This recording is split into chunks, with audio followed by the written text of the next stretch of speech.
आसंता काली आनुष्ठानिक भाव उद्घाटन हम वंदे भारत एक्सप्रेस। भारत में सर्वमोट आसंता काली 6टी वंदे भारत एक्सप्रेस उद्घाटन होगा बेले एवं ब्रह्मपुर सहर में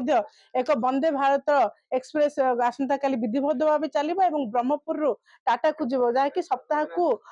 जदि कहीपर 6 दिन चलाचल कर बेले यार खासियत हूँ 586 किलोमीटर रास्ता को मात्र 5 ରୁ 6 घंटा भितर यही ट्रेन को अतिक्रम कर आमे वर्तमान रही वंदे भारत एक्सप्रेस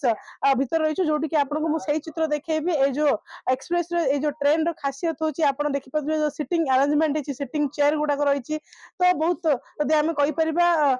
सब दृष्टि देखा ताहले बहुत भल रखा जाइए सबुठ बड़ कथा है अति कम समय भितर अधिक किलोमीटर रास्ता को ये जीव एवं लोक मानू यदि आम कहीपर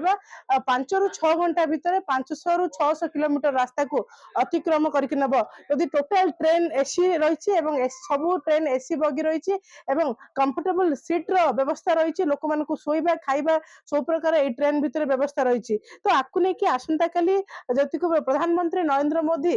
को पताका देखा उद्घाटन करेंगे तो ब्रह्मपुर सहर में मुख्यमंत्री मोहन चरण माझी आसंता काली प्रथम थर पर मुख्यमंत्री है ब्रह्मपुर गस्त करेंगे और वंदे भारत एक्सप्रेस को विधिवत भाव आनुष्ठानिक भाव उद्घाटन करेंगे आम सहित अच्छा बीजेपी समस्त नेतृमंडल अच्छा आम सीधा सहित आलोचना करवा कौन कहे कि देखुं गोटे वंदे भारत एक्सप्रेस ब्रह्मपुर आरंभ होते खुशी लगुच देखो ये ओडिशा गर्व गंजाम जिला गर्व आज कहवाक गले ब्रह्मपुर सहर से गर्व में आज गर्वित समस्ते चाह बसी केतल से शुभ मुहूर्त आसो मोहन भाई आसवे जो उद्घाटन करेंगे जन मुख्यमंत्री जोटा लोकों साथ मिसवे लोकों साथ मिसिकी जो ये वंदे भारत एक्सप्रेस ब्रह्मपुर ठारू टाटा नगर पर्यंत उद्घाटन हम चलो ये निश्चित भाव आशा रखा जाउची जे ब्रह्मपुर सहर जो भली अवहेलित थिला खुद मुख्यमंत्री ये प्रतिनिधित्व करते कौन प्रकार सुविधा मिल ना आज जो मोहन माझी सरकार रे दुई जन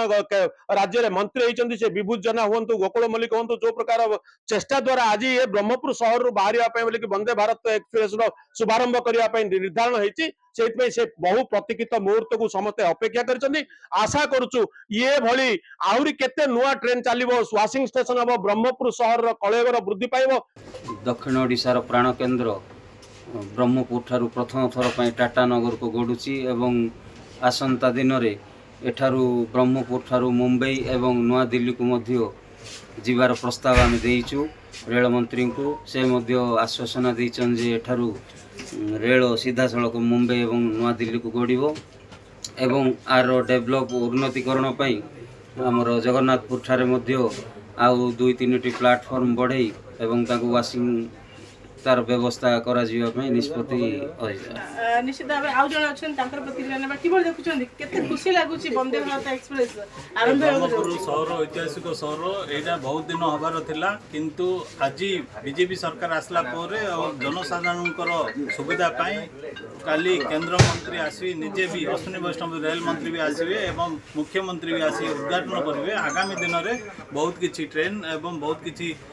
फैसिलिटी ब्रह्मपुर सहर को मिले। निश्चित भाव में आप शुणुले जो भाव जो वंदे भारत एक्सप्रेस आसंता काली आनुष्ठानिक भाव जो कि उद्घाटन हम मुख्यमंत्री मोहन चरण माझी प्रथम थर पर मुख्यमंत्री होगापर ब्रह्मपुर गस्तर आसुच्च ब्रह्मपुर गस्तर आसिकी वंदे भारत एक्सप्रेस जो कि शुभारंभ हम आसंता काली मुख्यमंत्री मोहन चरण माझी ब्रह्मपुर करेंगे अंपटे जदि आम कहीपर अश्विनी वैष्णव जी कि रेल मंत्री अच्छा अश्विनी वैष्णव ब्रह्मपुर गस्तर जो कार्यसूची रही तो यार भर जब आम कहीपर यहाँ प्राथमिक स्तर में गोटे वंदे भारत एक्सप्रेस पड़ी ब्रह्मपुर टाटा नगर जीवार जो कार्यक्रम रही बेले आगक जदि आम कहीपर आगामी दिन में मुंबई और दिल्ली पर प्रस्ताव जाइए मुंबई और ब्रह्मपुर दिल्ली अभिमुखे वंदे भारत एक्सप्रेस जदि पड़े तो लोक मैंने आहरी अधिक उपकृत हे समस्त आशा रखिंट Brahmapur rail station camera person Vikram Jena इतिश्री समापिका महांती नक्षत्र न्यूज।